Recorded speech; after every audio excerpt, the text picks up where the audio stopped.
with the audience. Dare or truth? I thought that.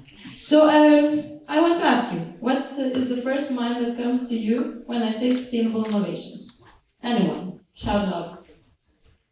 Climate change. What else? When you have nothing to say.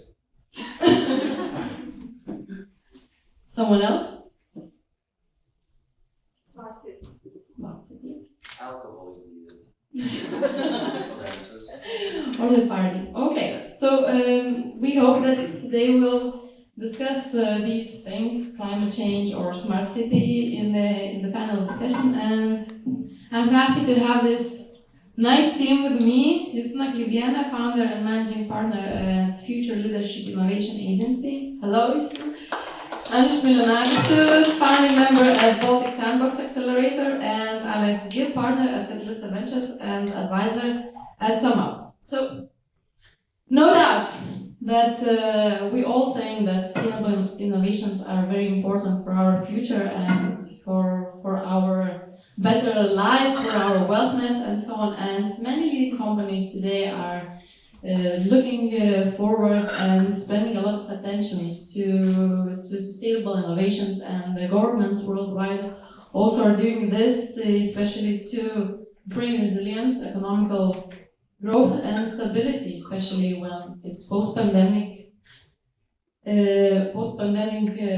crisis and the war happening in Ukraine, and of course the climate change. So John Kennedy once observed that the world crisis consists of two characters, the danger and the opportunity.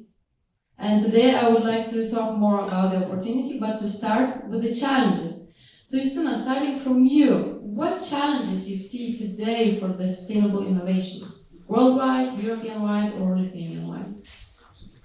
You know, I think that we have two opportunities, either breakthrough or breakdown. And if we will continue doing what we are doing currently or go even on our promises, I think that we will break down. But if we want to break through, actually we have a lot of opportunities as well as challenges. You know, currently I can see as a challenges, it doesn't matter which SDG goal we will take. Actually, we have like hundreds of years to work on. So I think all of these challenges and many more, and especially coming back to Ukraine topic. So if we will take at least SDG 5, we have so many things to do there, you know, this role of women in war zones, how we can to fight all these fake news phenomena, how we can deal with post-trauma, all these things, and etc., etc. So I think that currently with Ukraine and with COVID, we have so many challenges, but as well we have a lot of opportunities. Because personally, myself, I really believe that all these crises, they bring a lot of opportunities. Usually they accelerate innovations. So I think that it's a huge opportunity for us now to see all these challenges and think what we can do. So really, it's time to act. Alex, your comment?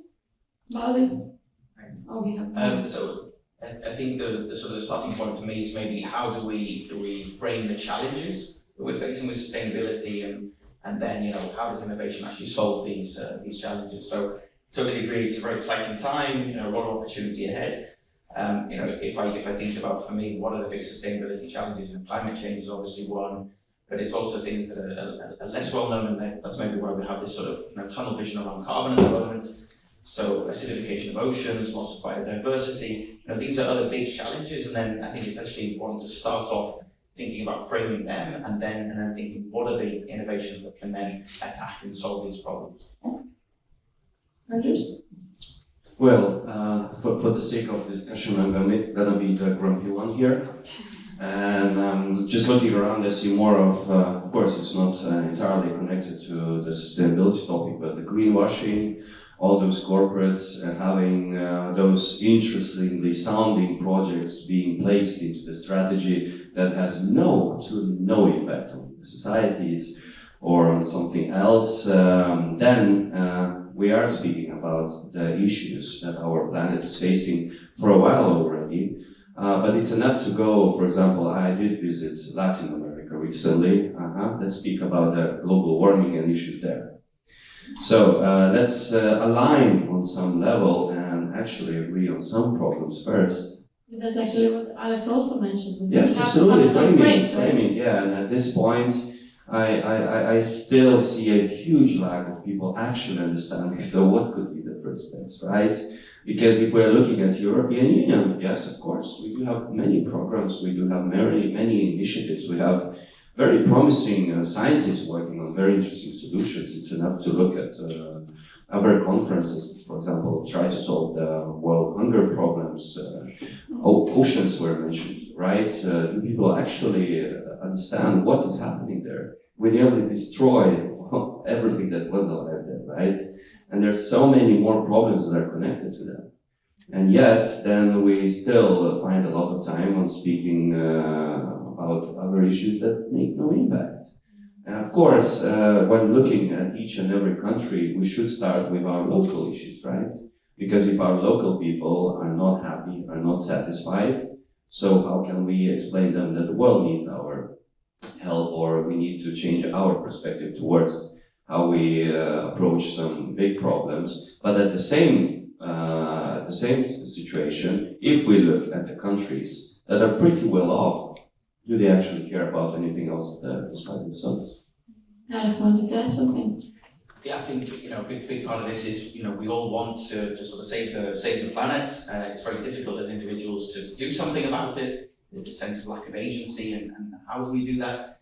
And then you have a lot of the startups or companies that are innovating in this space, and then, as Andrew said, the real impact is so tiny, so marginal. You kind of think, oh well, can we really do anything here? Is there any point? And looking back, friends from Sweden, 10 years ago, they all say, oh, I'm only going to have a shower for 2 minutes instead of 3 minutes now. I'm going to, Hallelujah. Hallelujah. And then, 10 years later, what's the difference? Absolutely nothing. They haven't even flown by plane, so it just means that I haven't seen friends for 10 years. So this is, this sense. So yeah, there's a lot of confusing information, lack of agency, people wanting to do something, not knowing how to. So I think this is a really, really tough starting point that we have. So framing, framing the... Yeah, but I can tell another case, in case no one knows, Sri Lanka. It's a very nice, amazing island in Asia, right? And they're nearly becoming a Venezuela now. Of course, there are a lot of issues that they're facing, but one of very interesting cases that were done there, the president forbid the use of pesticides, right? The problem is he didn't teach the farmers how else can they grow something. So now they are facing a huge problem with them. So is it a good thing? Of course. We shouldn't be using pesticides, but should we prepare for it first? Okay, coming back from Sri Lanka to somewhere closer, which is nice. I would like to talk and elaborate more on Ukraine war now that is happening, and especially you, Anders. I know that you've been going there and bringing innovators from Ukraine, startups from Ukraine, having programs with them and talking quite a lot, and still planning to do some programs and acceleration. So what are ideas there, and how would their perspective change, or their need to create the innovations, are they changed now? Do they think more about sustainability, about sustainable innovations, or it's more military-based, maybe, innovations? Well, I believe we can all agree at this point, sustainability as a topic isn't on the main agenda in Ukraine. If you ask me, was it there before COVID?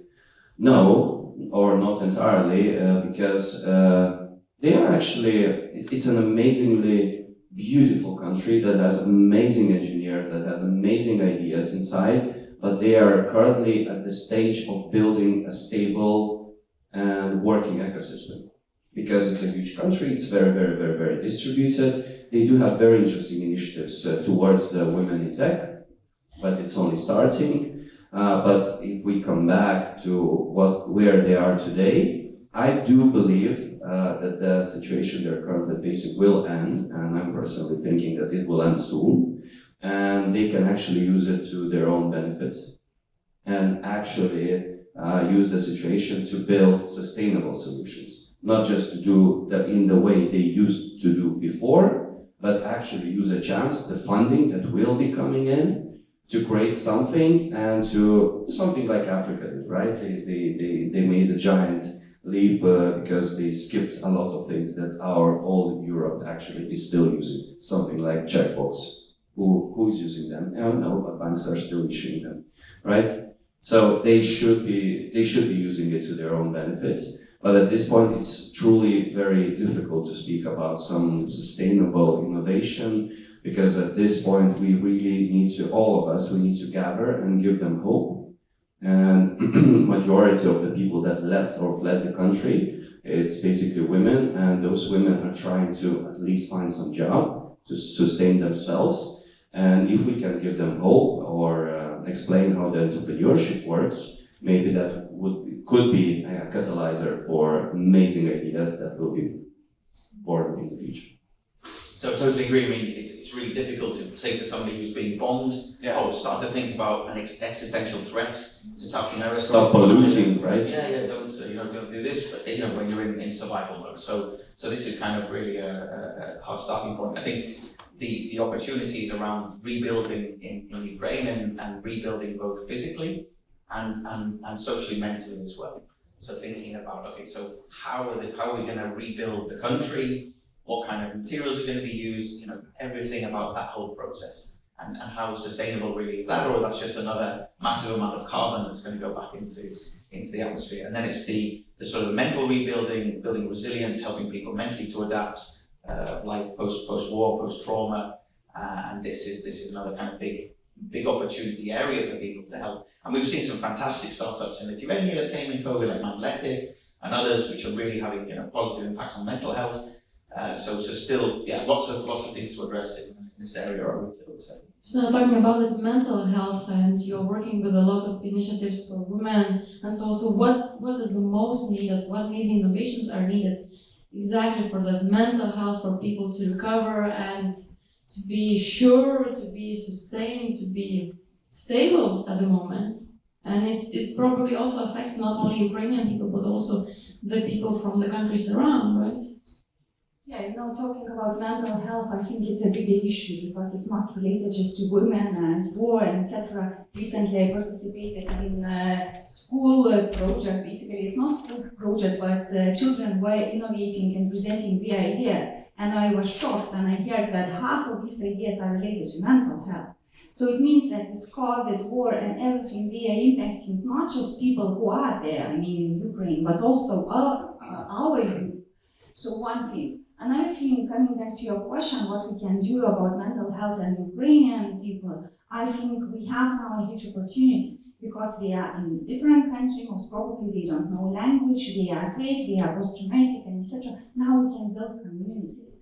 And I know that some NGO, they already started doing this, so it means that they invite the Ukrainian people just to spend time together, just to feel the safe environment, just to talk about some challenges and together look for different opportunities. Because I think that now to divide and to talk about different separated solutions is not the time. Basically what we need to do is we need to think from crowd and community perspective. Because within the crowd and community you can feel safe, and for them I think it's the way forward. Because some of them they already started thinking about how to come back to their country. And actually, even us who take care of them, etc., we are afraid to let them go there because we are thinking, oh my God, how they will come. Maybe we need to ensure some safety along the way, etc. But if we will build communities here, if we will, for instance, gather women, gather some elderly together and start building resilience within these communities, just sharing our expertise, sharing some good, experiences from other post-war countries, we can actually increase their resilience and we can actually help them. And it might be quite a tiny step, but still it's a step forward in this situation. There is an amazing initiative, it's called Family to Family, because there are families that are still currently in Ukraine, they haven't moved, and they're communicating to people from somewhere in Europe, Ukrainians, not Ukrainians, just on the daily things that is happening around them. And it's very, very powerful. The results are very powerful. Several times you mentioned the word we. So we, it's a very wide word, and at the same point it's very narrow. So basically who have to to be involved in those sustainable innovation economy, or I would say ecosystem or communities, you say, who have to be involved to create that better life, to create those better solutions for people, actually? It's a very good question. I was thinking about this question already for some time, maybe a year or so, because I had my own initiative, Nordic Baltic Women Innovation Sprint, Baltics.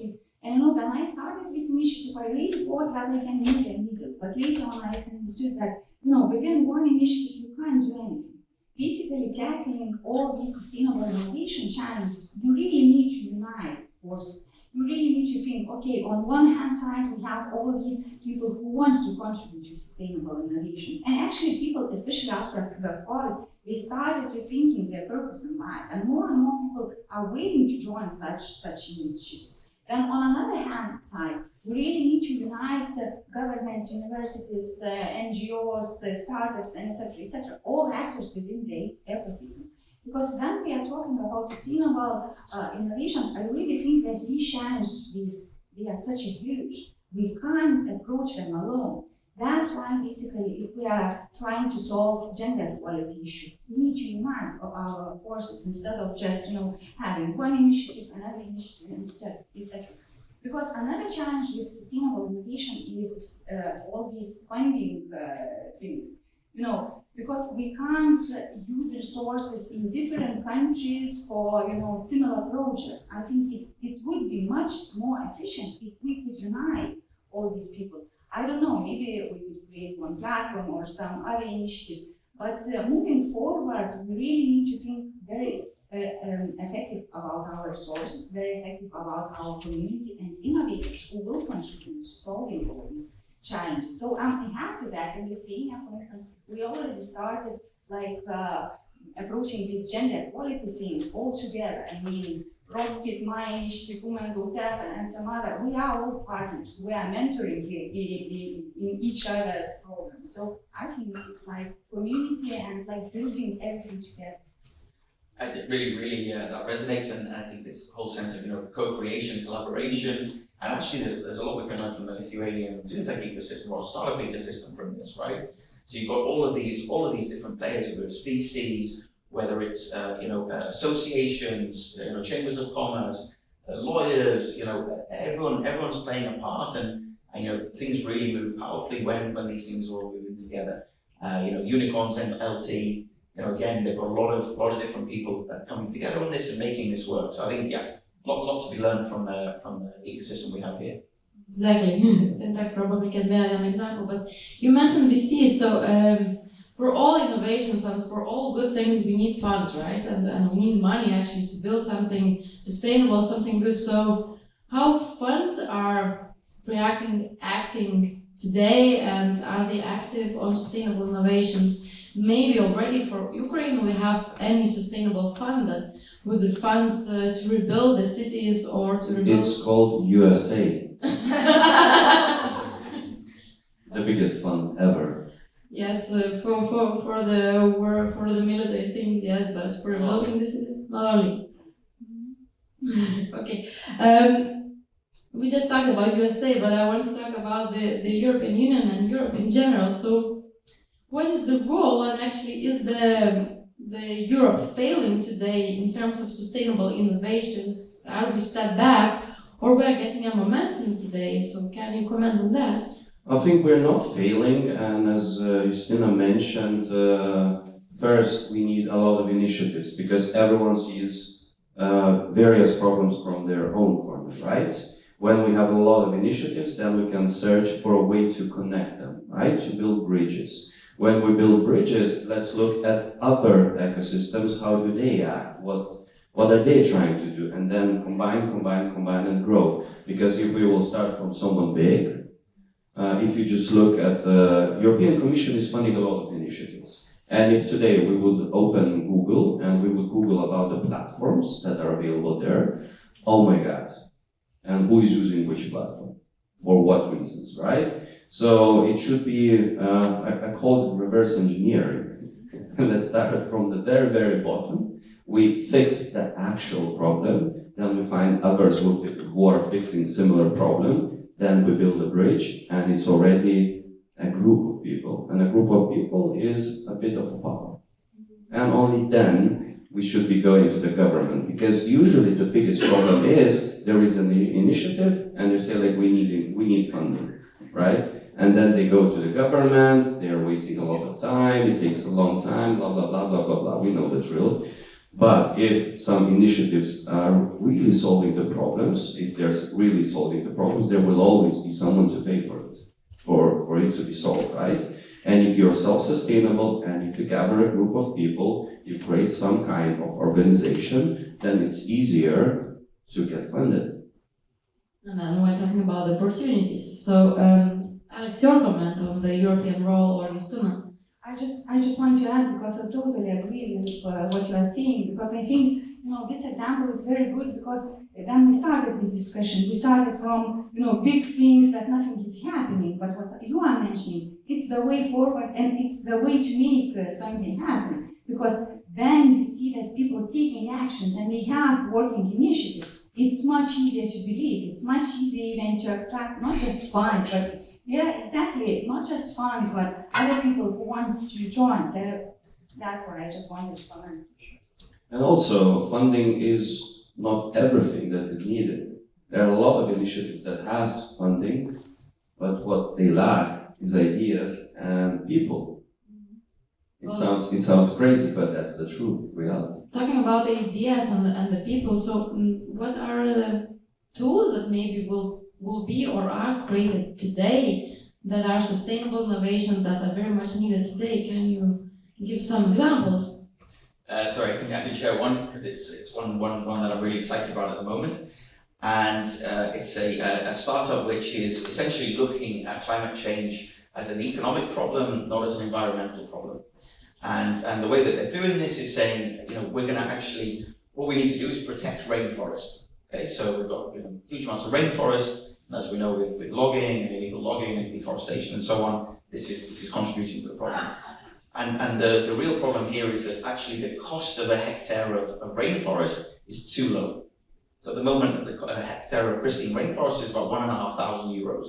So when the price is this low, it makes economic sense for people to come in and just clear massive amounts of forest. So what this startup's doing is saying what we need to do is actually restrict the supply of rainforest by buying it. And they think that if they can buy 500 million hectares of rainforest, you can actually start to have a real increase on the price of the rainforest.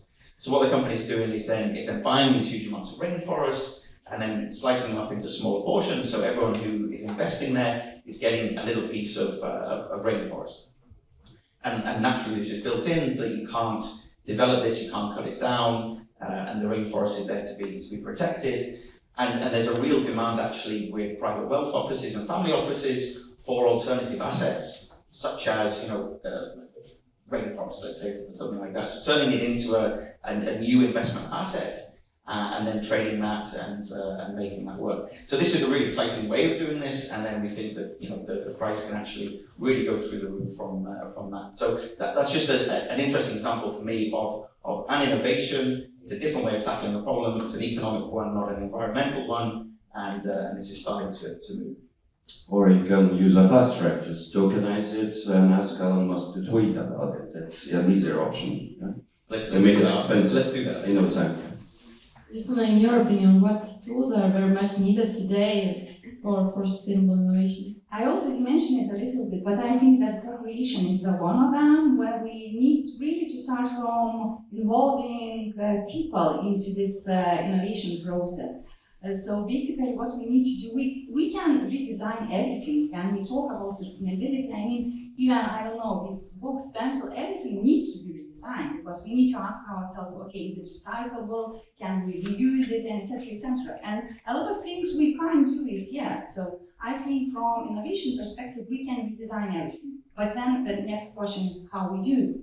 So I strongly believe in this co-design, co-creation process, because I see the results. When you involve people into this innovation process, you really see a very good result. Last year I was working with education project, and actually from the beginning we started with talking, from children to teachers to, I don't know, different interest group. And during this process, we created like 3 different prototypes, how this future vacation should look like. And I saw these results, and I really believe that these results was so good just because we co-designed, co-created together. This idea won $1 million for implementation, but basically it's one tool. Another thing I believe that we can start from asking ourselves, okay, so what purpose as an organization we have? It's another very powerful thing to start doing.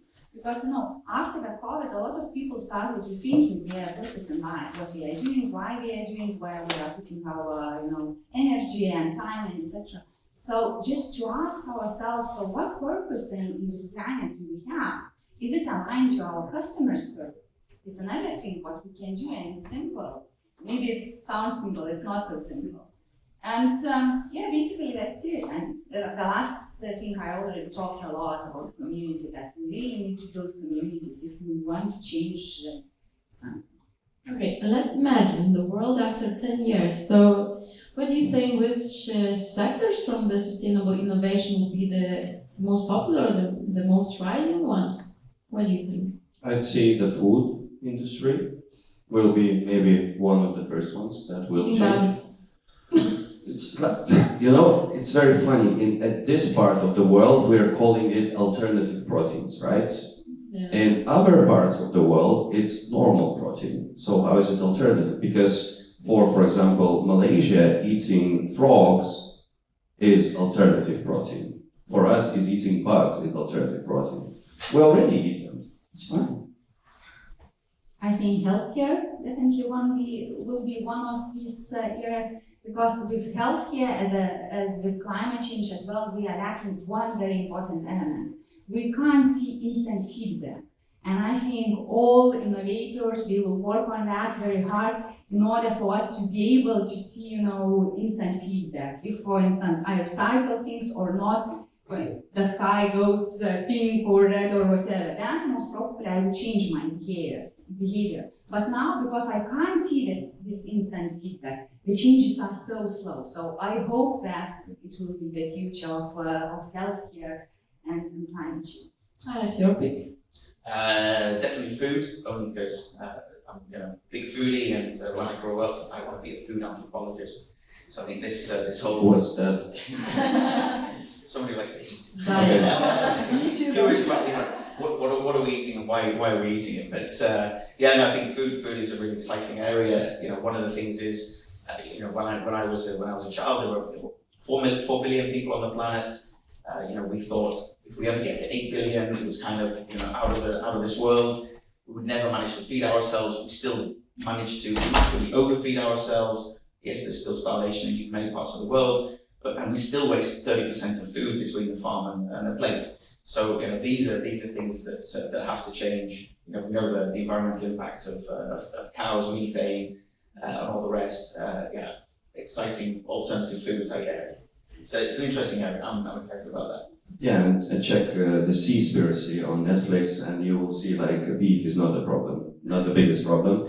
And let's be honest, energy sector, it will have to face a significant change. It's already facing probably Yeah, but it's small steps, right? today's conditions and Looking at these conditions, it seems like a big change is coming in, but then just look at one country called Germany, and just check how their heating systems are designed. They cannot change in a year, and I'm gonna be very pessimistic. I don't think they can change in 10 years. And it's a huge country. In this country that we are currently, it's much easier because we are small. But let's look at big countries that have a lot of legacy industrial solutions. And it's a very big problem, but obviously if you see the problems, and if you make small steps, that's the place where you should start. Okay guys, so we are almost out of time, but for closing remarks, I'll ask you to answer the main question: why innovations is crucial for the sustainability? Shortly. Is it? We discussed a lot, but We don't have most probably very simple answer how to to answer this It's question. needed. Yeah, but I think the essence is that in the future we can't be unsustainable. That's why we really need to tackle all these challenges, and we need to start from ourselves. Here and now. You can never have better results while doing the same as you did for 50 years, right?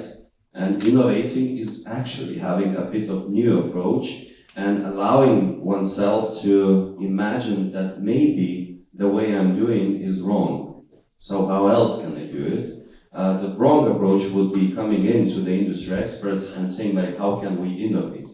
Because they don't know, because they're experts on doing the old-fashioned way. But going into other industries, for example, aviation, and asking them how are they solving some various problems, that could be some catalyst to start thinking a bit different.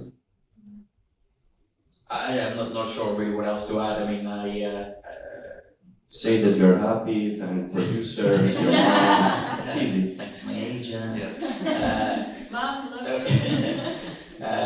Yeah, I mean, looking back, I mean, society is changing and we're creating new problems.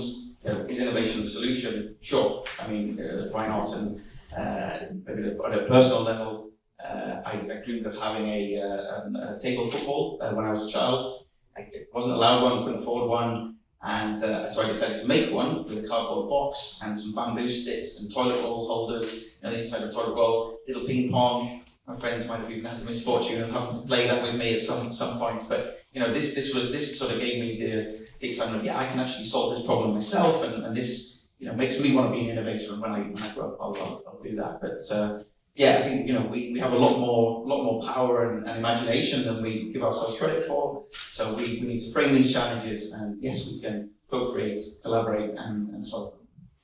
Thank you very much, guys. Thank you, Suna. Thank you, Alex. Thank you, Andres. And I really liked your idea about framing the things and pointing the real problems and somehow trying to unite the communities that are trying to do the best, but they are doing that separately, and probably uniting them and connecting them together is the best opportunity and best solution. So thank you very much for listening.